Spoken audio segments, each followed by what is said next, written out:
ये जो हमें कृपा से अवसर मिला है,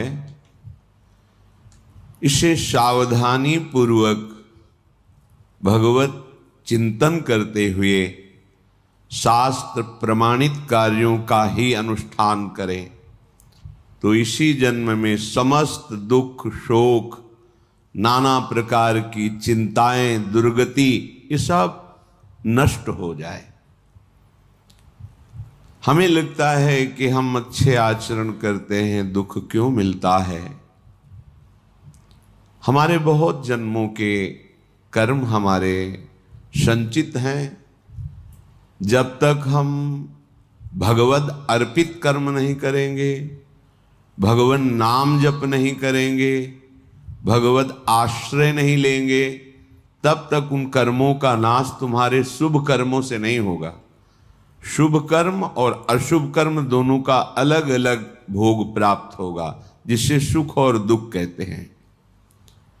एकमात्र भगवत समर्पित कर्म और भगवत स्मरण इतनी सामर्थ्य है कि आपके सब पहाड़ के पहाड़ जैसे शुभ अशुभ कर्मों को विध्वंस करके महासुख प्रदान करेंगे।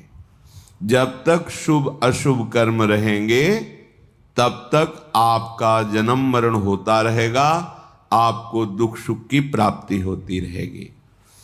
जैसे किसी किसी को भ्रम होता है कि गर्भस्थ शिशु या बाह्य प्रकट हुआ या अभी बाल्यावस्था को है या किशोर अवस्था को है, इस जन्म में तो कोई पाप नहीं हुए, फिर वो क्यों मर जाता है या फिर वो क्यों असाध्य रोगों से ग्रसित हो जाता है?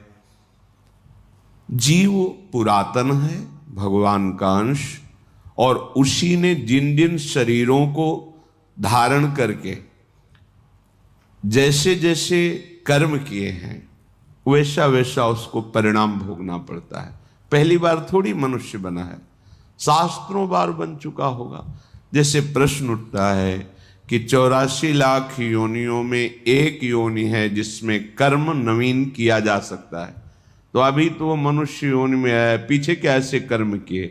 तो आप जानते हैं ये कितने करोड़ बार मनुष्य बन चुका है? नहीं जानते। अल्पज्ञ होने के कारण आप प्रश्न कर देते हैं कि मनुष्य योनि तो 84 लाख योनियों में एक बार ही मिलती है और अभी वो मनुष्य बना है, कोई नवीन कर्म किया नहीं, ना शुभ ना अशुभ, फिर उसे दंड क्यों मिल रहा है? क्योंकि अन्य योनियों में किए हुए कर्मों का परिणाम मनुष्य योनि में नहीं भोगना पड़ता। जैसे पशु है, पक्षी है, वो तो प्रारब्ध के अधीन होता है, नवीन कर्म कर ही नहीं सकता। फिर ये परिणाम किसका भोग रहा है? जो अभी अभी नवीन अवस्था को प्राप्त हुआ है मनुष्य शरीर में। तो आप अल्पज्ञ हैं, आप पीछे के जन्म नहीं देख पा रहे कि आप करोड़ों बार मनुष्य बने हैं। हर बार आपने वासना की फिसलन में फिसल करके अशुभ कर्म किए और भगवान को प्राप्त होने वाले भगवत प्रीत्यर्थ कर्म नहीं किए, भजन नहीं किया। अनादिकाल से भटकते चले आ रहे हैं। ये क्यों म्यों छोड़ करके यदि शास्त्र और संतों की बात मान लें तो आपका ये जन्म सब कर्म संस्कारों को मिटाकर परम पावन भगवान के चरणों की प्रीति प्रदान कर दे।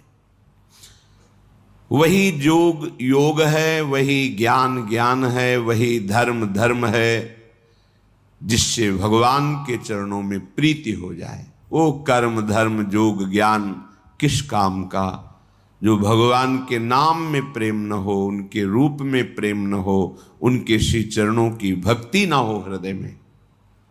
बड़े बड़े महापुरुष योगींद्र मुनींद्र भी जिनके चरणों का यश गाते हैं, चरणों की आराधना करते हैं, वो प्रभु हैं। हमें तो प्रभु का धाम का आश्रय मिल गया, प्रभु की चरण रज में रहने को मिल गया।